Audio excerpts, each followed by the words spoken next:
Hey, what's up guys, and welcome back to askNK. This is our weekly rundown of updates, events, and beautiful stuff happening within the Blender community, Blender Foundation, and also Blender as an app. And this week we have amazing news that you guys would like to sit around for.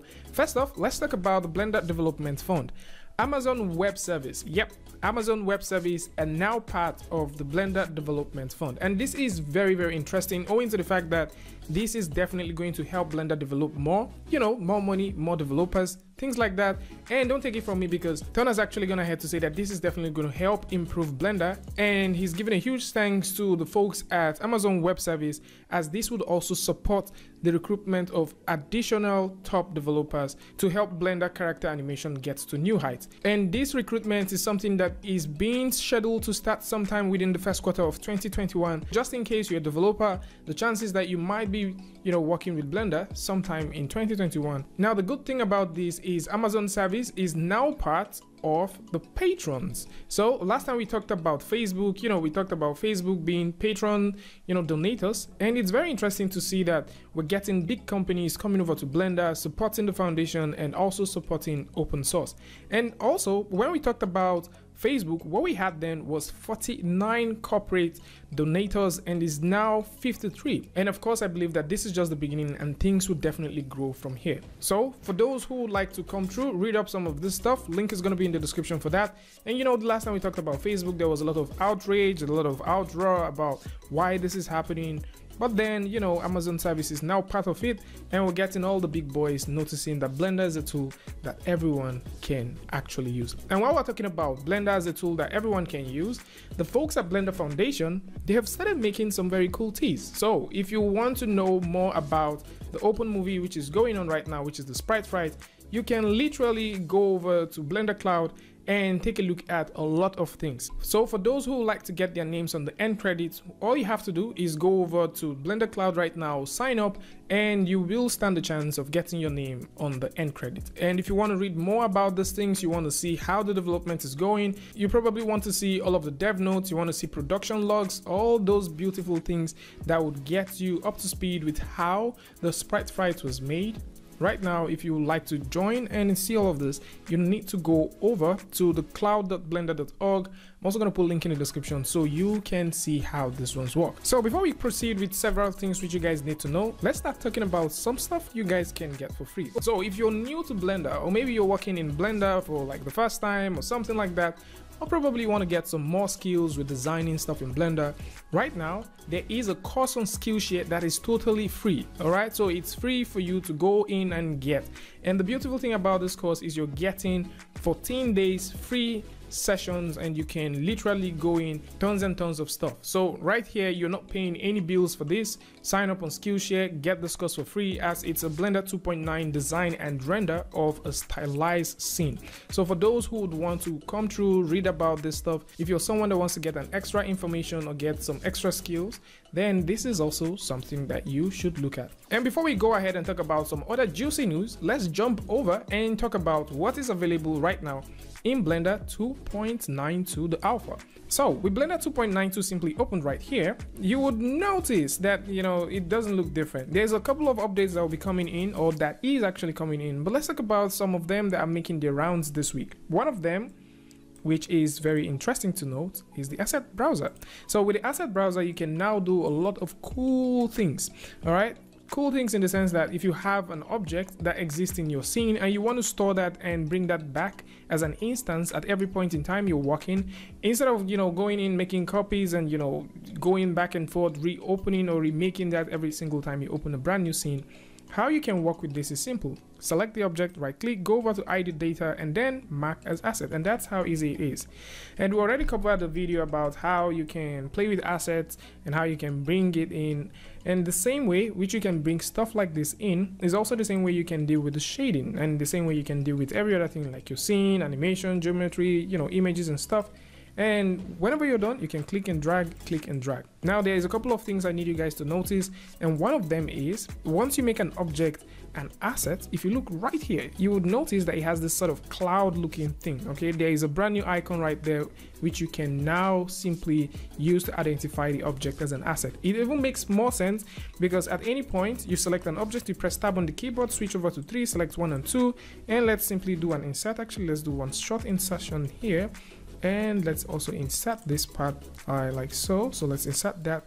If we make changes, so I'm also going to select these two, tap E, nope, click here, switch to individual, tap E on the keyboard and do something like that. Let's tap Control and B to just simply make something like this. Okay, so if you make changes to your asset at any point in time, you know, instead of right clicking and doing the whole process all over again, all you need to do is right click and hit on refresh. And once you refresh that, it simply means that you now have this stored right here as the asset. So you can now click and drag and make tons of copies like that. But these things don't replicate to the pre-existing assets that you've pulled out. So like the asset that we pulled out here, it doesn't replicate to that. The asset we pulled out here, it doesn't replicate to that as well. So just the, you know, the present asset that you're pulling out is what gets whatever existing, you know, updates to the geometry that you've already made. So with this said, let's actually move on and talk about the geometry node. So for the geometry node, let's take a look at some of the updates that are now here. So one of the major updates for geometry node right now is you can easily instance a collection. Now this one would be quite heavy depending on the scene that you're working with. But regardless of that, there is also a couple of updates right here. So if you go over to your geometry node, hit Shift and A, or you simply click on Add right here, you would notice that you have a couple of extra stuff. So if we select this, click on the new button, we have a brand new geometry node. If we click on this button right now, you would notice that we have, you know, the attributes field, attribute math, mix, and also random. Regardless of these, there's also some very cool updates that deals with the Boolean. So we've already talked about the Boolean before, that the Boolean was a tool that everybody kind of used before we got to join. But now if you go over to utilities, there's now a Boolean math that is right there. So for those who would like to, you know, play with stuff like this, you can also easily get this one going. I also know that most people would want to wait for the geometry node to get better, you know, become very cool before they can start playing with it. And of course I understand that, but for those who would like to continue playing with it and you want to see more stuff, you want to read more about it, we've covered a huge set of videos about that, about 4 or 5 videos. So we've covered a couple of videos about that. So I'm also going to put a link to those videos in the description to see how you can start making some stuff procedurally. Meanwhile, if you go over to any part, let's say you simply select your object like this, and as far as it has a geometry node, and let's say for example we throw in a very simple wireframe, let's take in this a little bit. And now the beautiful thing is, once you go over to the geometry node modifier, once you click on it, automatically within the geometry node graph section it appears. So all of those times that you need to go through and scan through the whole geometry node list to find out, or to find the geometry node that you're working with, those days are over. And it's very easy and very convenient right now that you select the object, select the modifier, and you jump right into the graph section and start working directly where you left off. So with a brand new scene, let's talk about what Pablo has been doing within the week. Within this week, we have seen some updates coming from him. Let's right click, make sure we have this as smooth, run over to where we have the modifier. Let's actually crank this one by 5, click right here, apply, switch from over here to sculpt. So if you drag these out just a little bit, you'll notice that we have a brand new brush here. This is the multi-res displacement smear. And if I click on any of this object and I start making some, you know, some design changes, you know, we're just sculpting across this, and we can simply press F on the keyboard and do that. And for sure, you might also want to take a look at how you can get the most out of your sculpting by simply using the multi-res. And at any point, if we also choose to use the multi-res, this brush also works. So what can you do with this brush? Once you make your changes like this, you can select this brush, and just like the same way you could smear, you know, the vertex color, that is exactly the same way you can smear this. So you can now smear this thing around, and if you like to move things, you know, you want to make or get some interesting looking feel for what you're creating, this is also, you know, this is also something really cool. So you can now do all of this stuff and get some very cool updates from here. Meanwhile, this is not the only update that is available for the sculpting section.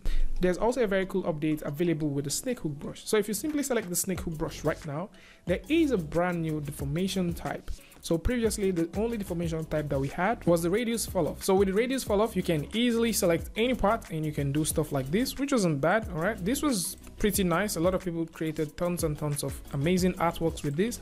But now if you click down here, you now notice that we have elastic. So click on the elastic right now and you now have this lovely elastic looking, deformation that you can use to create and get some very nice and beautiful stuff for yourself. So for those who are into sculpting, for those who love to sculpt with Blender, this is right here. So you can literally take advantage of this. I think maybe we should use this as a cover art. Okay, so you can now take advantage of this and create some very amazing looking piece with it. Meanwhile, Pablo is still working hard on making sure that the mesh firing tool is also going to be coming over to Blender 2.92. And of course, we've talked about the firing tool. We also talked about the fact that this was an add-on that was existing before, and Pablo actually picked it up and tried to make it even way cleaner.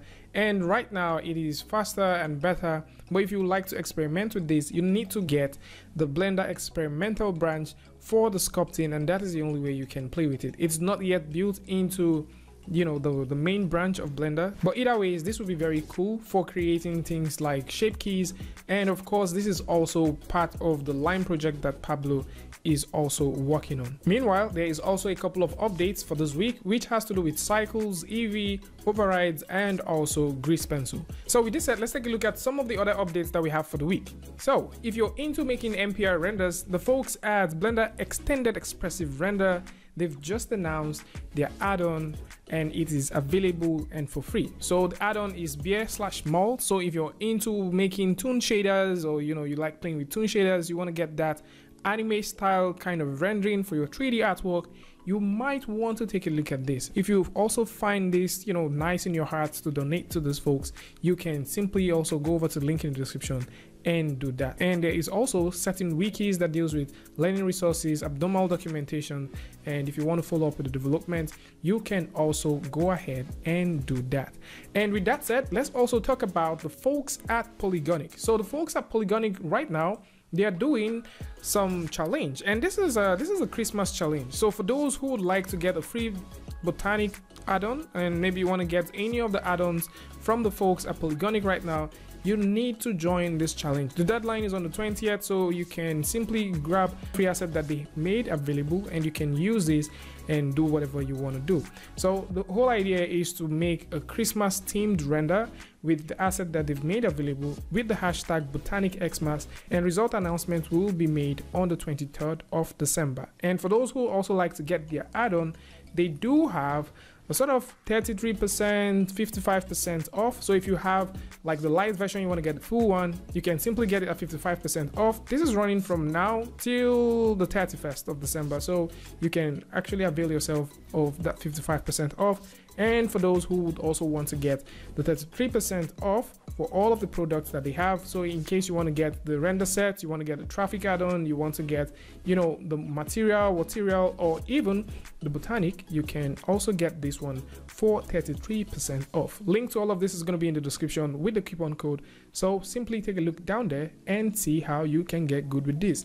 So this is definitely going to be about it. I'd like to know what you guys think about all of this in the comments section. And of course, a huge shout out to the folks at Amazon Web Service for joining the Blender Development Fund as patron members and supporting Blender to grow. And also a huge shout out to everyone that contributed to this week's update and all of this beautiful stuff. So if you have updates of stuff that you want us to talk about for next week's Blender update, you can simply join the Discord and also suggest these things so that we can get that known to the community.